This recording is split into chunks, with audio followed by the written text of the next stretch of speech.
Good. It's nice and hot today. Oh, yeah.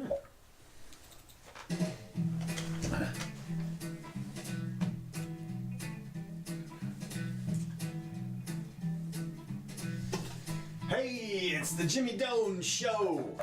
Ooh, we're on time, too. We're live. That's right. Live at 4 o'clock, twice a week, every week, Wednesdays and Sundays, Eastern Time. We do the show. And you can join us right here live on Facebook. I'll also post a subject timed stamped copy up on YouTube right afterwards for your ease of perusal. Today is February the 13th. Hey Gene, how's it going? Hey Dan, good to see you.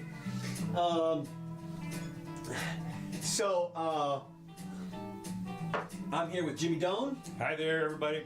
And I'm Council Curtis. So, Right on time today. That's right. So what is happening? Oi. Okay, well, I tell you, but first of all, Uh-huh. the first thing I want to do is I want to show you this cartoon that was in our local paper. Okay. And This is a local paper? This is a local paper. I want to show you this cartoon. Mm-hmm. Now, let me just see here what it says here. It says, here, pull my hoof. Yeah. Okay, now, it was interesting. I showed this cartoon. Jake Fuller puts this, he's a local guy, and I told him this cartoon puts him in the Hall of Fame. Now, here's the deal. There's apparently some people, and Mrs. Jimmy was one of them, that didn't understand this cartoon, did not get the humor. And Weird. I know it's weird because most of us understand. Well, let me put it this way. If you don't know what the humor is, I'm probably not going to be able to explain it to you because it's one of the funniest cartoons I've ever seen. So the big news, of course, has to do now. Actually, we're still waiting for the news. Has to do with the signing. Is Trump going to cave? Not cave? Or is he going to declare an emergency or do Who something? knows? Right. You know, is he going to sign the thing? Right. And of course, I don't know, but isn't he supposed to be in Hanoi on Friday or something? To meet Something like that. Kim Jong-un or whatever. Tomorrow's Valentine's Day, right? Well, he's got a phone. He's got a phone, right? And a pen. Right, the auto pen. You can Yeah, get an auto pen. That's right. Anyway, he says what he's going to do. So anyway, apparently he's going to sign, and it's 1.7 billion or 1 point whatever it is. It's nowhere near what he's asking. And if you saw his rally in San Antonio, or in El Paso. It was fun, 25,000 people there all screaming their heads off. And Well, the funny thing was the Beto rally right next to it. yes, right next to where it was sparse, shall we say. Well, what I liked was he had fences up. He had barriers up. Really? Yeah, he had barriers. I did not know Yeah, that. he had to have barriers because, Who knows? yeah. Illegal people might show up. Or just people go where you don't want them to. Yeah. Which is, so you use he was all for barriers. Amoral barriers. Okay, good. At any rate, apparently there was somebody got a little roughed up there, and that was the big scandal. Was this is what happens? You have Trump people in there killing somebody. Right, So, the cameraman or something. I didn't even read this. I don't know. story. I didn't get it. I figured it was going to be a hit piece on the Trump rally. It was. Okay. It was a total hit piece. So anyway, the other piece of news in the Senate is Mitch McConnell has decided. Oh yeah, this is funny. This is funny. He's coming out. He said, "Oh well, on the resolution. Remember now, it's not a law or anything else. Right. It's just an idea resolution on occasional AOC. Yeah, AOC. Right. Her Green New Deal. Her Green New Deal, which of course there was the cartoon. Mm-hmm. The point is that he says, well, okay, we're going to vote on it. Mm-hmm. Because obviously what's happened is there have been like 40 Democrats in the House, and I think most all of the hopefuls, except for one or two, have said they're on board. Right. So he's going to get a chance to bring it up for a vote in the Senate, and then we're going to find out who really is for it. I mean, I thought this was a I thought it was funny that he couldn't contain his smile. Yeah, no, that's right. He was doing, Mitch, the turtle. I mean, here's a guy who never smiles, Right. and then you it crept busted out. It crept out. I mean, it's funny because they couldn't even get a hearing for 8 months. Didn't want to get a hearing on 8 months or a vote or anything for the Supreme Court guy before Trump was elected. It was 8 months or whatever it was. They held off. No vote for us. This 10 minutes after 2 days after this resolution comes, well, we'll vote on it then. And I'll tell you, some people are Getting things done. Oh well, of course, the first person to show up, I think it was Markey, malarkey, whatever it is, and he said, I think he might have been the one. He said, well, no, this is a little. We need to examine this. Oh, right, and then he co-sponsor as well. Yeah. Oh, totally right. Yeah, he's co-sponsor. Good. He said, we need to think about this for a while, and let's not rush to a vote here. Yeah, like I said, this was the initial come to Jesus moment when they put out some proposals that everybody's just like, yeah, we have thought of that before and tried it, and you know, so it's just I'm laughing because of course a lot of people have gone through this thing in depth, and I mean people especially so used to, because it's a resolution A, right, because it's pie in the sky also, right. I mean, right. This story is about the conversing, right, you know, that's exactly right. So and but it's one of these things that the thing that is a little scary about it, of course, is that here's this freshman senator who has been in politics for about a month, and and she's the hero. I mean, and well, like I said, she's the one that's always out front. For now, I'm telling you, right? People, but old white guys sitting there going, it's true. But right now, she just got the sit down this last week. I mean, she did. She got that from everybody. Everybody said. I mean, there's nobody who didn't come out and say, yeah, loved your green dream. Keep it on the table there. Or send it back to the formula. I thought that the sit down one was the Ilya, what's her name, who's the... Yeah, that one, yeah. And she got bashed and she apologized. Right.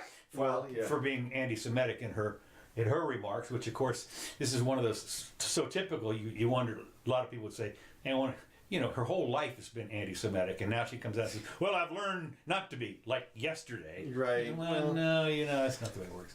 Who knows? She seems pleasant enough when you hear her talk. She won an election. Right. Well, and she seems sweet, and she talks. She seems nice. But at the same time, I mean, look, there's obviously a problem over with Palestine and Israel. Oh yeah.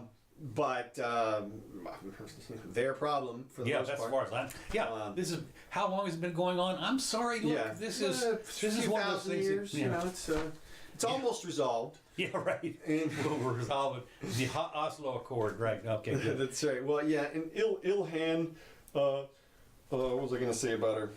I don't remember now. But I can't remember. But anyway, so you think that occasional Cortez or whatever is going to be, silence? No, I think not just yet. No, I think she'll have a second run here. This was just the first thing. Yeah. But like I said, I think at some point she'll come out and say something else. Unless she goes and does her homework, unless she goes and reads up on stuff. But right now, I got to imagine that everything that she's proposing, she's getting blowback of the first order. It's so easy to refute those things. I mean, you can't even... Well, of course, a lot of people have done, what they've done is, the first thing they did was go off the deep end and say, well, you're going to take a train to Hawaii. Well, that was never in the thing. I mean... Well, of course not. Of course not. But even the concept of being able to eliminate air travel. No, I'm sorry. It's not going to happen. Ever. Never. I don't care how fast your remember now, we talked about a little bit about this last time. I don't believe that eliminating air travel was in the proposal. What it was... What it was we're going to net zero out our carbon. She said we would obviate the need for air travel. Okay. That's the way that it was written is we'll have our trains and everything so fast and cool that you won't even have to do air travel anymore, was her point. That's why she said, she didn't say, I'm going to eliminate it. She said, I'm going to remove the need for it. Okay. But you're not. You're just not. That's never going to happen. It's never. Give up on that one. Well, not only that, I got a news flash for her, and this is the thing that's crazy. She's talking about, having all electric cars. Mm-hmm. Well, that's impossible. I mean, it's impossible for a couple of reasons. First of all, here you are, as you were just recently, you're in northern Minnesota, and you want to go 200 miles, and it's 0 degrees outside, and it's dark. So you've turned on your heater, full blast, you've turned on your headlights, and whatever else it is, and, your range now is 4 feet. You get to the end of the driveway. I mean, seriously, and your battery dies. Well, and not only that, with the temperature that you have to have a certain amount of heat to the battery before you can heat. You just don't use the heat. You just go. Right. I did this. I was traveling in Norway one time from Lillehammer down to Oslo to take an airplane in an unheated car. You don't want to do that. This was in right at the end of December in 1965. Uh-huh. And I'll tell you right now, it was cold. Yeah. You don't want to do that. Well, okay, you're absolutely right. Right now, the technology is not up to snuff, but our viewers are watching a slideshow here that I compiled about electric vehicles and their increase in use. I included autonomous vehicles in this little slideshow too, because you can see how much they're ramping up. This is charging stations right there. Now we're up to a couple of thousand charging stations in Florida, and 10% of them are high speed. Now, I don't know what high speed is. I think it's still pretty damn slow. Yeah, compared to gas. Yeah. I think it's like 30 minutes or something is high When speed. you think you can pull into a gas, literally, here's the deal. Right. You don't even have to fill up. I need to go 100 miles. Right. Okay, so I'm only going to get 5 gallons or something Yeah. like that. I'm out of here. Yeah, it takes you 30 seconds. Yeah, exactly. Yeah, they can't compete yet. And that's the problem, but it's coming around. The electric vehicles. I don't think so. I think it's pie in the sky. And the guy you need to go is what is he? He's on Eric Peters. Eric Peters, I think his name is. Okay. He has a blog. He's an automobile guy. Uh-huh. Totally. And he's talked about exactly why you can't do the electric cars. They're too inefficient on so many, because first of all the power plants you're going to have. How are they going to be fueled? Right. Well, and that's the other thing. It doesn't cut down on carbon emissions to use an electric car. Right. It just moves them. Right. So that isn't exactly, I would say, a key component of any type of green. But you know, the thing is, you'd be scared. You know, if you run, it's bad enough when you run out of gas on a cold day. Right. You know, you have to phone up, I guess, have somebody come get you. But if you run out of, I mean, you could at least call up AAA and they'll bring you a gallon of gas. Right. Well, there's like things like there's some of those cars that now have the capacity to they have a little motor in them, and you can put a gallon of gas. Right. Like you have a little auxiliary thing there that'll get you down to the Yeah, charging it reminds me a station. little bit of the, you know, on your 40-foot sailboat, you've got a, you know, an 8 horsepower outboard. Right, exactly. If the wind completely dies, you can go somewhere. Exactly. And I've been on some. Right, and they'll get better at that. I mean, it is, when you look at the ramping up of the electric vehicles, it's phenomenal. It's going to be Okay, great. I don't think so. But that doesn't make any difference in the Green New Deal situation. And not only that, but she doesn't like nuclear for some reason. Yeah. She thinks, I mean, I don't know why she doesn't like nuclear. There's But nothing. you and I have talked about the fact that it's not the nuclear that's really going to be coming here probably in the next 20 to 30 years is going to be fusion. Right.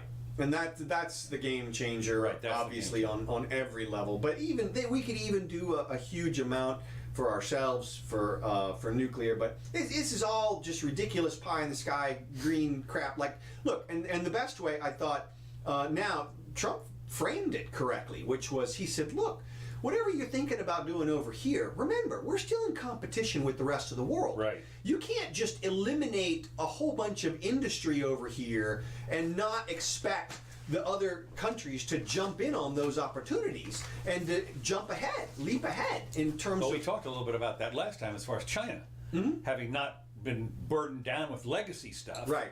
As we are in this country. The graph, one of the graphs I just posted showed China now has 3 times the number of electric vehicles that we have. Wow. Yeah. Well, of course, we got 3 times the people. Yeah, they do, but still, We it's still only interesting. got like 2 or 3% or 5% electric vehicles in this country.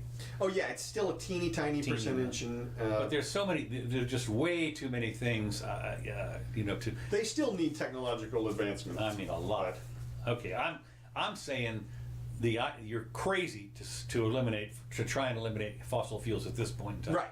I can tell you. Let the market handle it. The It'll market all will work handle it out. Well, we did have some laws as far as automobile pollution was concerned. Now, that was a mandate from on high, and I can tell you from my personal experience, having visited California many times, I remember when it was smoggy a lot. Yeah. Not so much anymore. Yeah. So, as bad as the traffic is out there, Yeah. not so much anymore. Okay.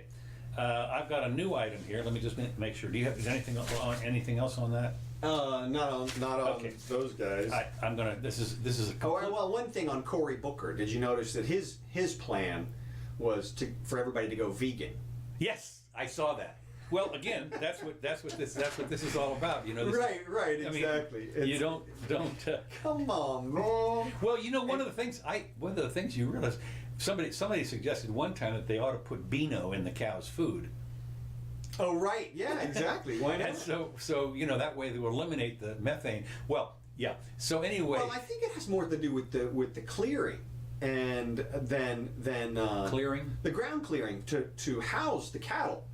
In terms of the impact on climate, rather than just the cow farts. Oh, I think okay. I think the major objection to beef is the fact that Brazil is mowing down rainforest to put up pastures, and Well, they you don't got to like- mow down rainforest to put up wheat fields. right. So Look, it's food for humans. I'm with you. I mean, Yeah. you're not gonna.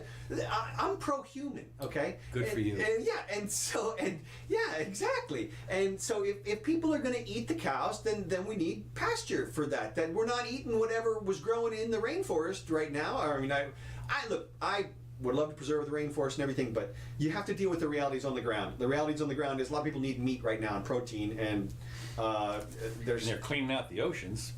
Oh, we only fish. I saw something about that the other day. Somebody was all worried about us running out of fish. Well, we fish like 1% of the oceans. Really? Yeah, we fish a little teeny tiny. I didn't know that. I thought there was all kinds of food fish that are disappearing.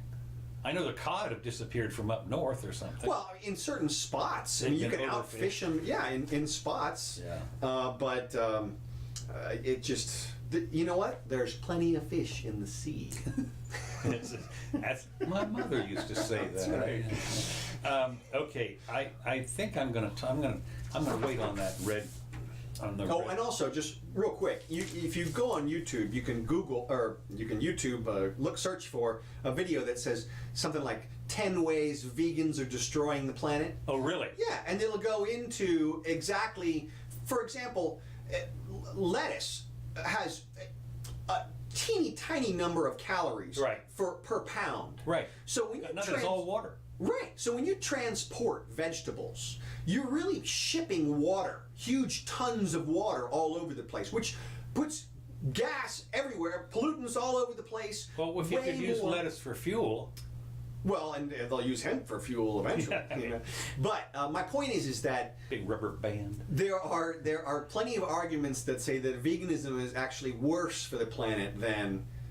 Well, one of the things that happens with it's interesting because the animals Omnivorism. that are vegans they do the methane business and they poop a lot Okay. because in order to get the protein that you need out of low protein item, you have to pass an awful lot through your body.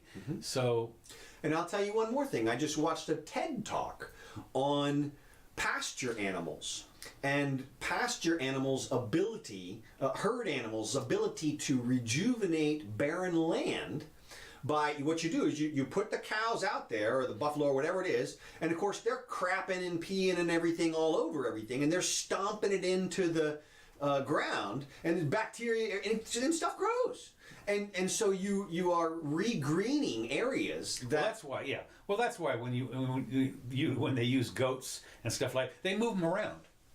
Okay. Because the goats, I think, are one of them that chew too close to the ground. Okay, yeah.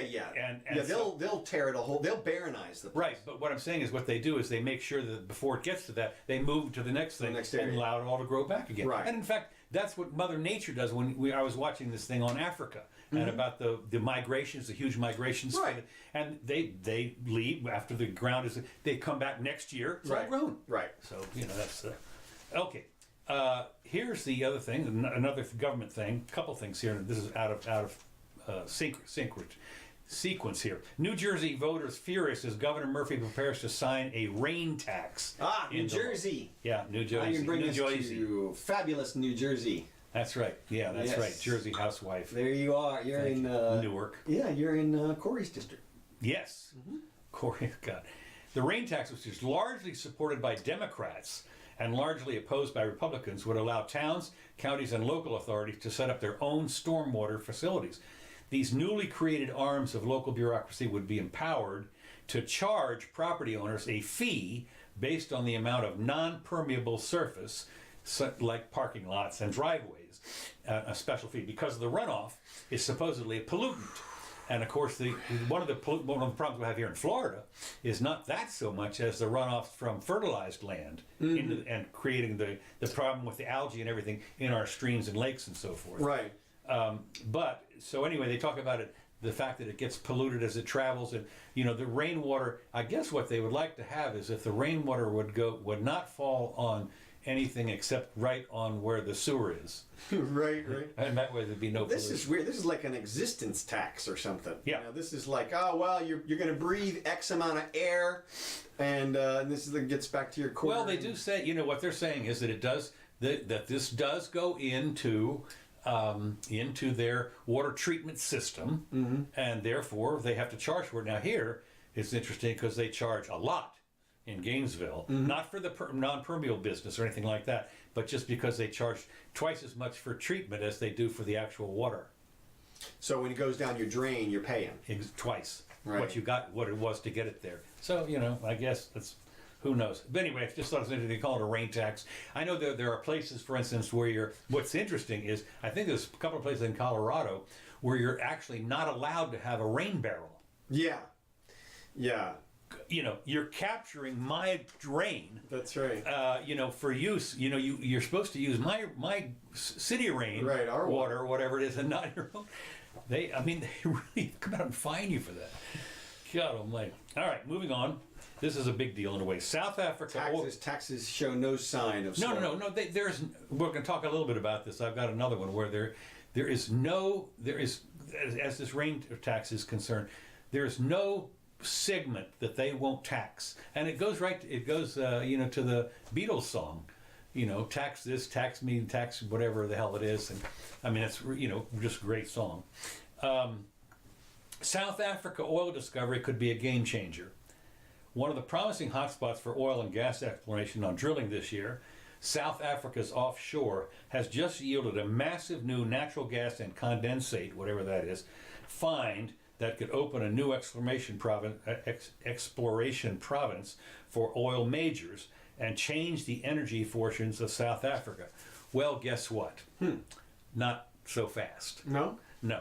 It sounds great on its surface, but when you look at Venezuela, that has the largest known reserves that you can possibly imagine, and how they've blown it. And now when you see that in South Africa, they're starting in overt racism where they have decided to drive out the productive class, and they're going to confiscate as the same thing they did in Venezuela, confiscate the various private enterprises, or you're going to nationalize them.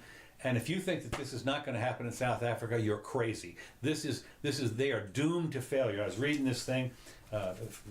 France's major gas refiner people are called Total, and they said this week they had made a significant. They're the ones that went out there, as we do. Exxon and Shell and all those other people, they go out and do the exploration, and so the discovery could hold 1 billion barrels of oil equivalent of gas and condensate resources. It is exciting for our country that this discovery has been made. It is potentially a major boost for the economy, and we welcome it as we continue to seek investment to grow our economy, says the Minister of Resources. Well, what you can see right now what's going to happen. First of all, you have bureaucracy called the Ministry. You have the Bureau of Resources and the Minister of Resources, and these guys absolutely know how best to handle this stuff. That's right. They're experts. They're top men. This is the great first step for a country which still relies on imports of oil and gas, despite the great reserves believed to be here. Now, what's fascinating, of course, is we've seen just recently, we talked about this before, about how Mexico used to be one of our neighbors, that we got a lot of gas from them, a lot of oil, from Mexico, and of course we did from Venezuela. I think we still do a little bit from Venezuela, but not so much anymore. But how we've seen that they're having gas lines down in a gas-rich country. In Mexico. So, if you think this is not going to happen under the dictatorial regime of South Africa, you're crazy. It says here, the oil industry hopes, and I've always said, hope is not a business plan.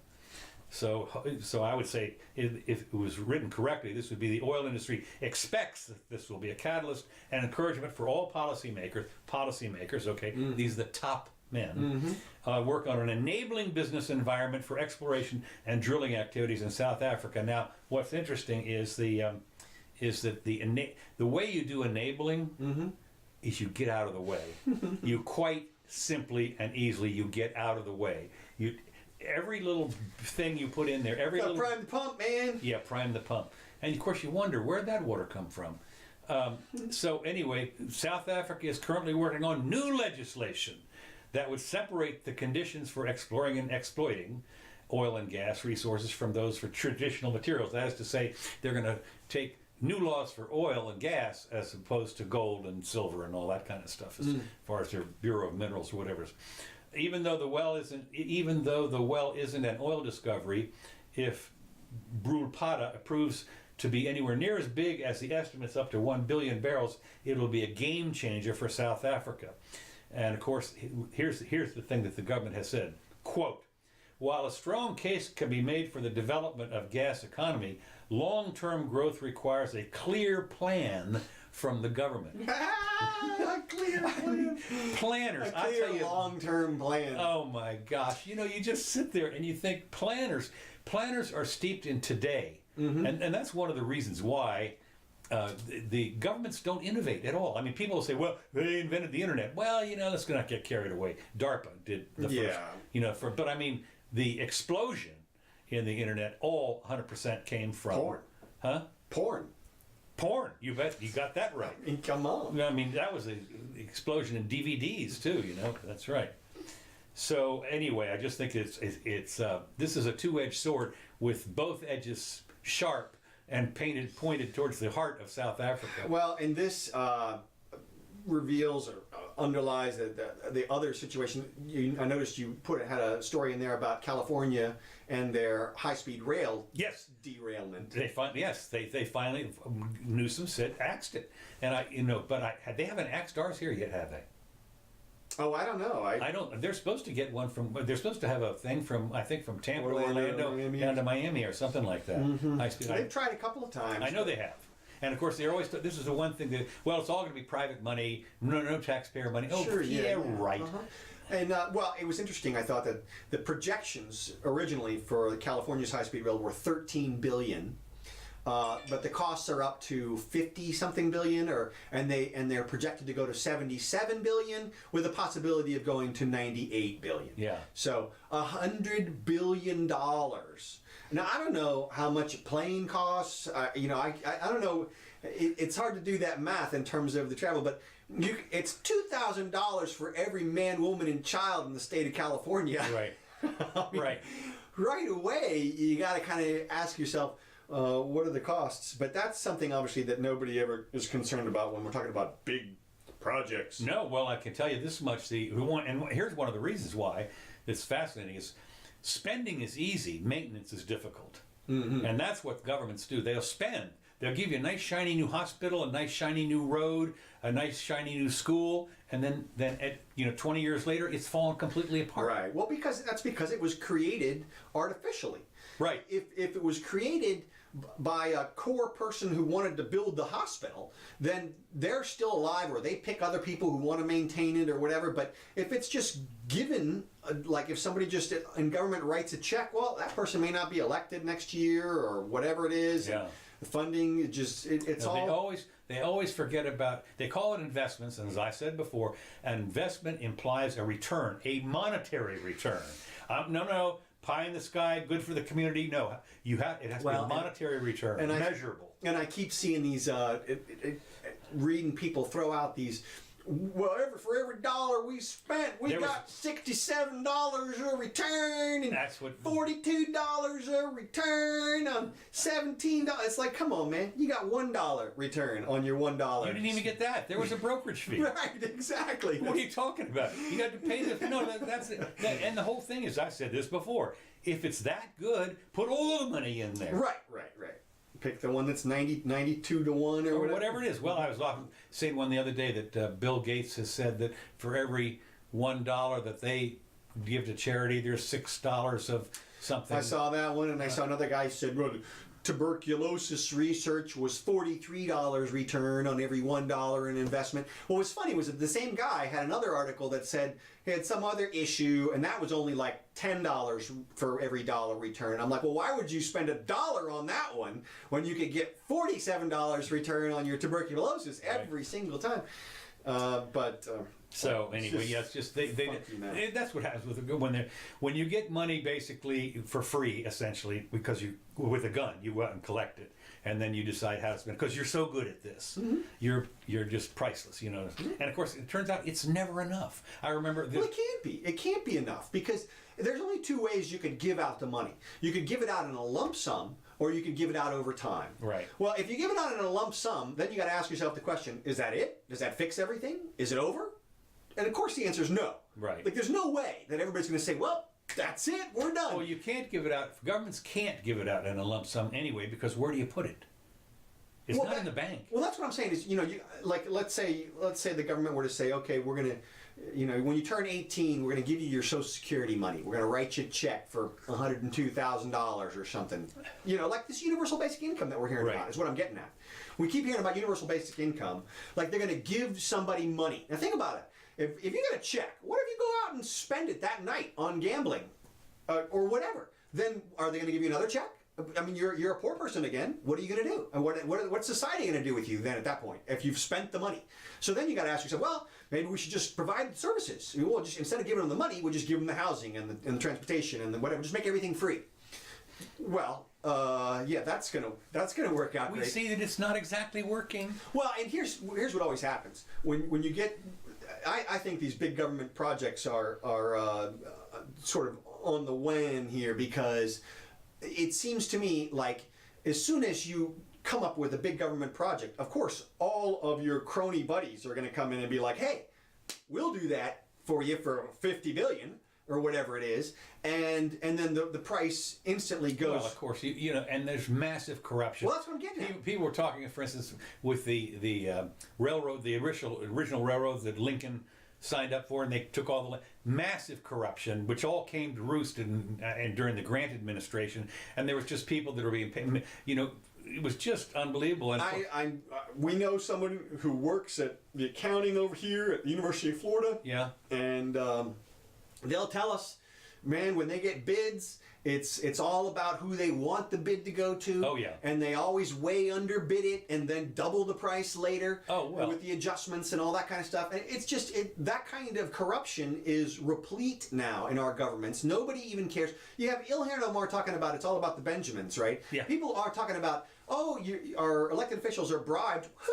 Who's taking the money? Where's the bribe? Like, if it's really happening, then obviously you do something about it. But we know it's just campaign contributions. Right. And so... it's job security. A lot of that is basically job security. I saw this when I was selling computers. At the end of the fiscal year, they would come in and they'd buy anything. If we don't use up our budget, right, they're not going to give us that much next year. Right. So it was just that simple. And you sell them 10,000 paper clips for God's sakes. Right. Something just to spend it. Right. So we were complicit in that. Well, but you're the business guy, and it's like I responded to a tweet from John Stossel about Jeff Bezos, and he's talking about. He was complaining that Bezos had lobbied Congress to raise the minimum wage on all of his competitors. Mm-hmm. And are you going to blame Bezos for that? Or are you going to blame the people who he conned into doing it? I mean, it's their fault.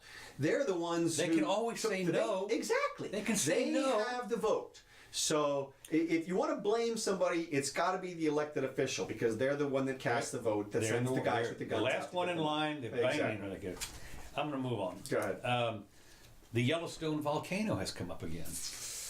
Well, we've talked years ago. I don't know. We've talked about this several times. Uh-huh. I did a little math on this just to find out how bad it is. The Yellowstone volcano apparently has been. Let's see, what was it? 3 times in history. Mm-hmm. 2.1 million years ago, 1.2 million years ago, and 640,000 years ago. And when this happens, all the western states get blanketed under, multi-thousands degree Kelvin, whatever it is, of ash and hot and everything, and And life basically it's practically a life extension. It's bad. It's bad. That's right. And they've been intensely monitoring, and they've noticed by a team of scientists and volcanologists. That's not Spock, is it? No, volcanologists. Okay. Concerned by a 400-mile long plume of hot magma that is rising between the Earth, and so they've noticed here recently that this is I won't say it's unusual, but it appears as though something is happening, and of course this is we're in imminent danger, as we talked about before, of when galaxies collide in 4.6 billion years instead of 3.8 billion. Look out! So now, of course, the thing I wonder about is we talked about this the other day about the bunker outside of Las Vegas.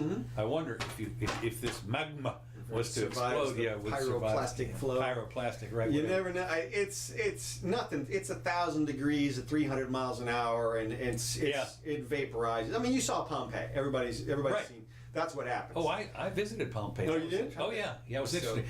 Here's a little branch. If you go to Pompeii, what you do now, I don't know if it's the same now, but Pompeii was really a den of iniquity.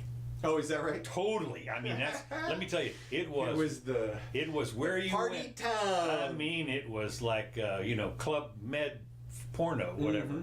So you go down there, and there's all this stuff, and then some guy will pull you aside. He's just nothing. For an extra couple of hundred lira, he'll show you the good stuff. Oh, no kidding. Oh, there's all kinds of porno in there, and it's still preserved and everything like that. But it shows you what these guys were up to down in Pompeii. Well, and if you think about it, okay, Vesuvius was a VEI 5. Okay, this is volcano explosive index. Okay, in terms of the amount, it was measured by the amount of material that it expels, and I think it was about a square kilometer of material that came out of Vesuvius. A square kilometer. Yeah. A cubic kilometer. Cubic kilometer. Yeah. Yellowstone is like 1,000 cubic kilometers of material. I mean, it is ridiculous. It is a VEI 8. It is the largest type of volcanic explosion that we experience on the Earth. So anyway, this is another one of these scare things. Everybody. Yeah. I mean, what are you going to do? Look, here's the deal. I'm going to run. Nobody's going to run from this. I don't care who you are. Well, no. I mean, and also, it could do more than just blanket the whole eastern United States. It could create the cloud. Western United States. It says here the potential to wipe out 3/4 of the U.S. is triggered, and now it's the job of geologists, I guess, and volcanologists too, to intensely monitor a large area of molten rock. Sounds like they need funding. Yeah, right. But it's interesting because they're going to intensely. Right. Here's the thing. If you look at natural disasters in Wikipedia, it lists all the different things that everybody is concerned about. Of course, fires, hurricanes, floods, tornadoes, tsunamis, meteorites, volcanoes, earthquakes, fires, everything.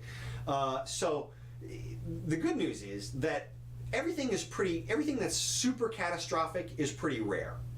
The only thing really that we're in danger of right now are like underwater earthquakes and tsunamis. Okay. So like the subduction zone in Oregon, Oregon could be wiped out any day. A lot of it. Portland right. just gone. Oh yeah. And this happened at least once before. Right. They showed. And but this thing, 600,000 years, man, it could be another 100,000 years. Easy.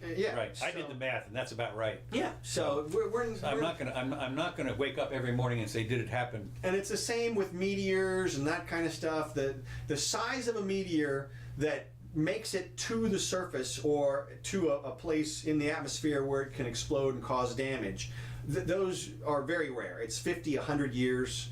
At least, yeah. And so the next time we get one like that one in Russia, it'll be another 50 years. Yeah. So that was filmed. Well, everybody got on their dash cams. Everybody's in dash cams, yeah. Okay, so now the next thing is the shutdown. Okay. Now, as we record this, I don't know if Trump has actually signed anything. Well, you talked about this already. I did. Yeah, you started on it. Oh, I'm sorry. Okay, then I'm moving on. The writer sues Twitter over a ban criticizing transgender people. Yeah, this is that dead naming thing I was telling you about last week. Oh yeah, right. Canadian blogger tweeted, "Men aren't women." Seems obvious. Oh, hell no. But guess what? Violating harassment rules on the platform. Megan Murphy, a gender politics blogger, what does that mean? I don't know, alleges that Twitter violated unfair competition law when it changed its hateful conduct policy late last year. Unemployed. Nothing. Okay. Under Twitter's new policy, users can be banned for calling a transgender individual by their pre-transition names or referring to them with the wrong pronouns. Now, of course, the big question is, how would you know? Well, right. I mean, how would you know? Especially here we are, if you Skype somebody or we, if we get somebody else on our thing here, I mean, how would you prefer to be called? Let me spell that out or something. I don't know. So anyway, the lawsuit. Interesting is a Canadian blogger, but the lawsuit filed in Superior Court in San Francisco combines two hot button issues: how Silicon Valley's companies should moderate their content, and what protection should they provide for people for transgender individuals. Words. Yeah, with words. Right. That's exactly right. In the offending tweets, Ms. Murphy, that's her, Ms. MS period, wrote that transgender women are the same as men. In part, her argument says that their gender is determined at birth. These views are viewed by some lesbian, gay, bisexual, transgender, ABC, XYZ activists as inciting hate speech against transgender people. And I just, one of the things that we've always talked about is, if I do something like right now, if there are people watching this and they're offended, and I'm with you. I have no way. I have this much sympathy for adults who are injured by words. Yeah, right. It's Sticks and stones may break. Grow up. We've been through this in elementary school. Everybody knows. You just suck it up. Well, it's interesting. The policy was designed, the new Twitter policy was designed to make Twitter a more inclusive space for transgender individuals. Well, of course, guess what? There's some people that it's not inclusive for anymore. They're like her.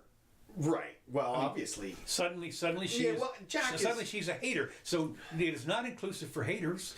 Well, Jack is having a big problem right now. Oh, yeah? Yeah.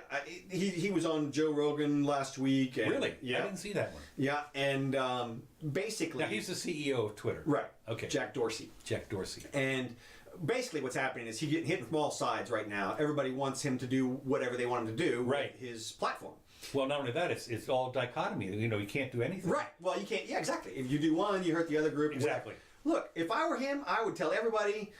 Jump in a lake, okay? It's words. Get over it. If you're hurt, don't read them. Sign off. Go somewhere else. Block, exactly. There are ways. You don't have to do it. You count to 10 and then come back. I mean, this is easy stuff. So I have no sympathy for these people. It says interesting.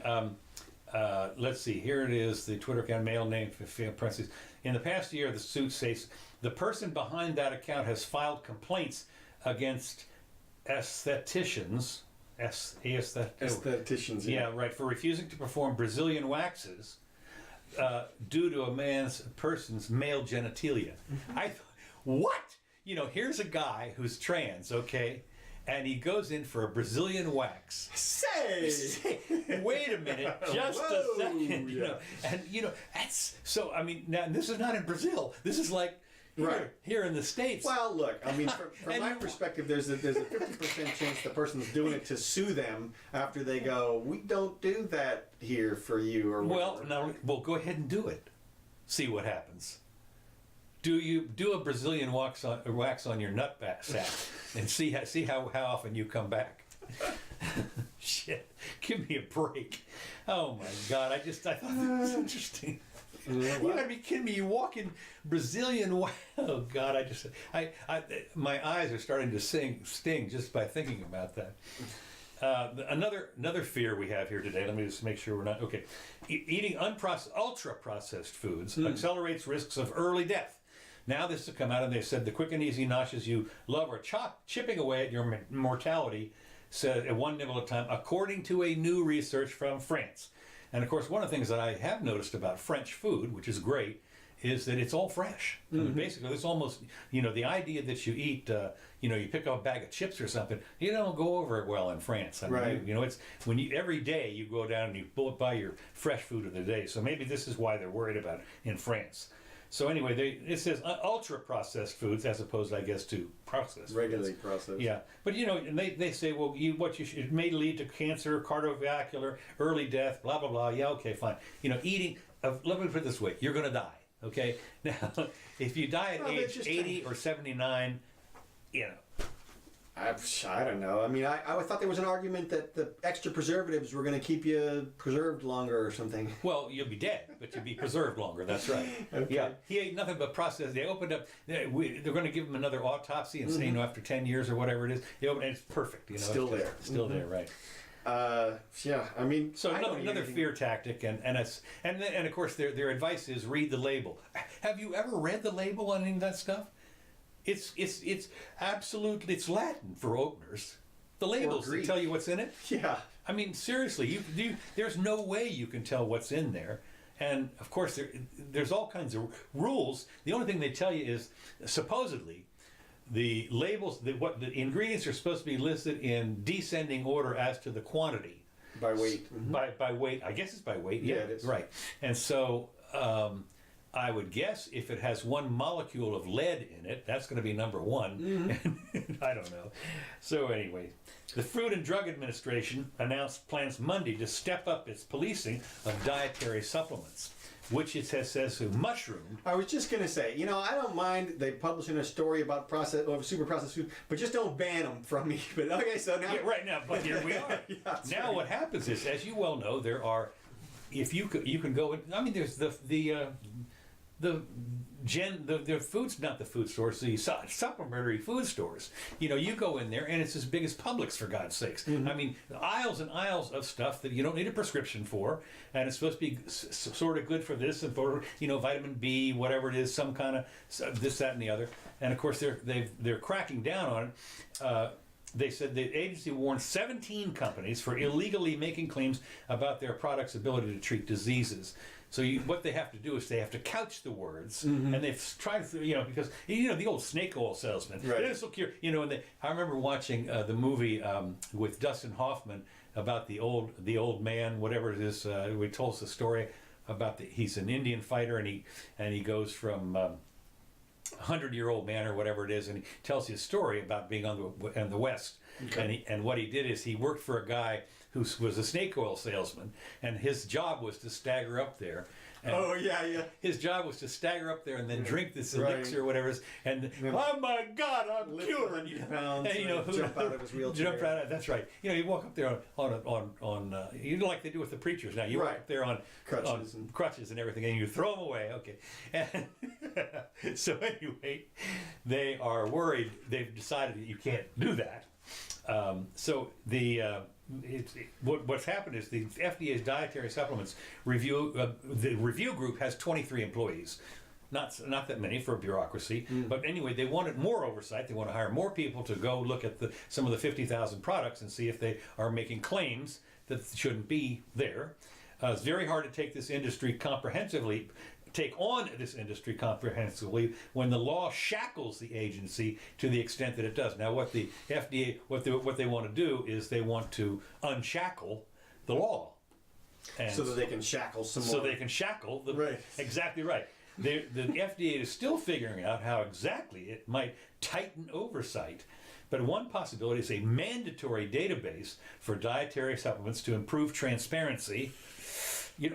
And make enforcement easier. I mean, this is so scary. It's developing a way to more quickly and consistently alert people about supplements that might have illegal ingredients. This goes out in the Federal Register or something. Who reads it? Who does anything? Well, it doesn't matter. They have a big ad brought to you by the FDA. I would be suspect of that right off the bat.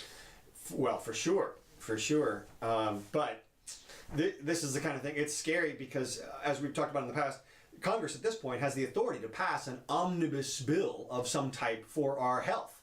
they could mandate all types of They did mandate that we pony up money. right, but for our they health. could mandate exercise and that's eating right. habits, and If you you're got a smoker, you don't get. You walk in. You do a urine test, and if they find out you're a smoker, they say, "No, can't do it." I mean, it could get ugly. I mean, you just wish that they would get out of the whole thing. One thing I will say that's kind of nice, back the other way, Ron DeSantis, our new governor here, has gotten on board with allowing people to use the flowers of the marijuana plant for their medicine. Oh, okay. And they may get a resolution coming out in a few months here, next month actually, which opens the door for people to use pre-rolled cigarettes. All right. But All right. you There can't go. roll Yeah, it yourself. that's right. They wanted for medical purposes. Mm-hmm. There are people that can only smoke it. You can't get the whatever it is. Well, it's what they're Because arguing. the problem with the thing about smoking it is you get to do your own dose. That's Okay. that's the good news. Okay. The problem with a pill is it's all or nothing. Okay. And well, I knew that. I mean, in Florida, they had previously prevented anybody from using the actual flowers. You had to get the tincture. You had to get a derivative that was specially controlled through one of the 7 groups or whatever. Although there's a few more groups now, I understand. But either way, it doesn't matter. They're gonna open up a little bit more at some point. Good deal. Now, what's interesting, moving on in the same vein, sort of. The headline is Turkish food fight spreads with fines, raids, and inflation stings. Well, of course, it's not actually a food fight. It says the Turkey has found that fighting words alone are not enough to deter the people it blames for runaway inflation. Now, what's hysterical is when Ludwig von Mises one time was asked how to stop inflation in Austria, wherever this was. This is like in the 30s or whatever. He walked outside Yeah. of the where they're doing the printing presses, and he said, "Do you hear that? Stop those presses." And that's it, basically. The only way to do inflation, the only way to have inflation is to print more money. And but anyway, so they decided that they're not going to worry about this. You know, even after Venezuela, 1,000,000%, Zimbabwe, whatever it is, the Germans, you know, in 1923, blah, blah, blah. Well, you know, with our new core inflation level is only 1% or something. Well, it's 2% is what they aim for, but of course that's supposed to be an average. And I don't know if you noticed, but tuna has like 100% inflation. Well, that's the thing. I was joking when I said core, because if you look around, everything has gone up. Well, it excludes energy and food. Right. And So those don't go up. right. Yeah. Okay, Of course, so anyway, that's exactly what happens. So anyway, what they're doing is, after weeks of bashing those deemed to be price gougers and as traitors and even terrorists, the President Erdogan AK party is backing its threats with deeds. Fines are on the way after raids of wholesale food markets in 5 provinces uncovered exorbitant, quote unquote, price increases up to 800% for certain items. Authorities also want to cut out the middleman. This is great. What they're going to do, by purchasing vegetables directly from farmers and selling them at cut rate prices in Turkey's 2 biggest cities. What's fascinating to me is that we've had this in this country, of course, where the government buys cheese, for instance, and I don't know if they still do, but it used to be during sometime in my lifetime, they used to have literally warehouses full of cheese in order to keep the price of cheese up or milk up. You know, so the government would bring it off the market. In fact, during the first part of the Roosevelt thing, they slaughtered pigs in order to keep the price of pork up. I mean, they mandated the slaughtering of pigs in the 30s. Well, whatever. Whether price gouging alone is at fault remains a question, especially after the rapid depreciation of the lira in August raised the cost of food imports and transportation. It remains a question. What question? I'm sitting here thinking, you know exactly what causes inflation, and it's you. But of course, they always they're not going to say to sneeze. Question. Yeah, that's right. Nobody knows. Next item here. Let me just go here real quick. Make sure we're getting here towards the end. I hope. Yes. Thousands flee to the Congo as fighting flares up in South Sudan. Yes. And of course, There we are. Thank you. Yeah. Oops. Yeah. So anyway, what I find funny is that people are fleeing to the Congo. Right. I mean, are Well, you? look, I'm in the Congo. And I know it looks you are. nice. See, I know you you're are. in South Sudan. It doesn't look so nice. No, that's right, and that's exactly right. But I mean, I'm laughing because the Congo has never been what we call a model place. I mean, Mugabe or whoever it is has been running the place as a tyrannical place, and they've been wars, civil wars, and horrible. I mean, just been unbelievable. To think that you have to go to some place like the Congo from South Sudan. Things are really bad in South Sudan. Well, yeah, they've been deteriorating there for decades. It says renewed fighting in South Sudan is pushing thousands of people across the border into the Democratic Republic of Congo. Mm-hmm. It's democracy. Mm-hmm. The conflict in South Sudan has left about 400,000 people dead and displaced an estimated 4 million in the last 5 years. And more than halved the crude oil production to about 130,000 barrels per day. So it's the East African nation, South Sudan, is struggling to bring peace after warring factions agreed to a power-sharing government. You know, ain't never going to work. I mean, you look at Roman times. You look at any time they've tried the power-sharing, dual consuls, whatever. Nah. Well, these little countries are all figuring it out. They're all going through their sort of monarchical phases right now, and I would imagine they're all patterned after their colonial rulers in terms of. I don't think so. Well, when I was looking for pictures for you, I saw a bunch of guys in South Sudan, and they had all their military uniforms, all their accoutrements, and little, like you said, lettuce and whatever. everything, and they're out in this stuff.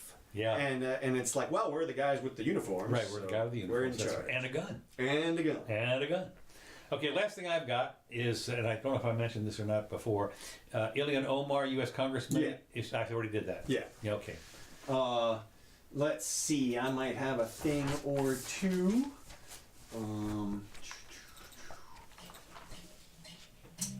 We did that one. We did that one.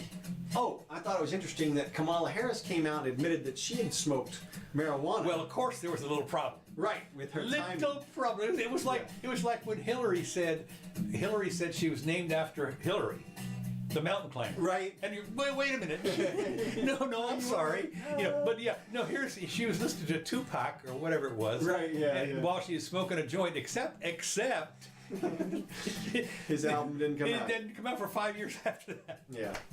Well, and of course, what she revealed, she just confessed to smoking weed as the prosecutor. And I'm thinking, how many people did she put away for that? And you would like to go back through the record. Man. Seriously. I mean, if you want to do oppo research, as they call it, which reminds me, by the way, for those of you who have not been binging on West Wing, keep on. Yeah, you said that. I know, but I want to. Look, we got new viewers every time. So I thought it was interesting that Trump may have rebranded his hats. Instead of MAGA, now they're red hats that say USA. Really? Yeah, or at least they were some at the rally. And Scott Adams pointed out, cleverly, that this is a much less assailable hat. Yeah. It's hard to say that kind of a hat is racist, a red hat with USA on it. And yet it still probably clearly represents Trump. And, well, the thing is, it's racist. That's why. Well, we'll see. Interesting. Let's see. This is a little light note. Good. Ralph Northam is launching a race listening tour. No. Yes. I am slumping in my chair now. He's going to find out what the problems are with racism in this country. He's going to tour around Virginia, I guess, and figure it out. So this reminds me of the conference on hate that the University of Miami sponsored when I was down at the school down there. Really? We had a hate conference, and you can imagine that within 10 minutes it deteriorated into a shouting fest, a screaming fest, and had to be shut down. Yeah, it had to be shut down immediately, because this is not the way you do it. You do not go around emphasizing people's differences. You don't point out all these unique differences and say, look how great we are. What you do is you emphasize the similarities. Right. You bring people together because they have common interests. Right. And then you just happen to enjoy the differences as frosting on the cake. But you don't, to line them up that way is just... Well, when you think about it for a second, because I remember when Hillary first started to run years, I think before 2008, she started off by going on what they called a listening tour in New York.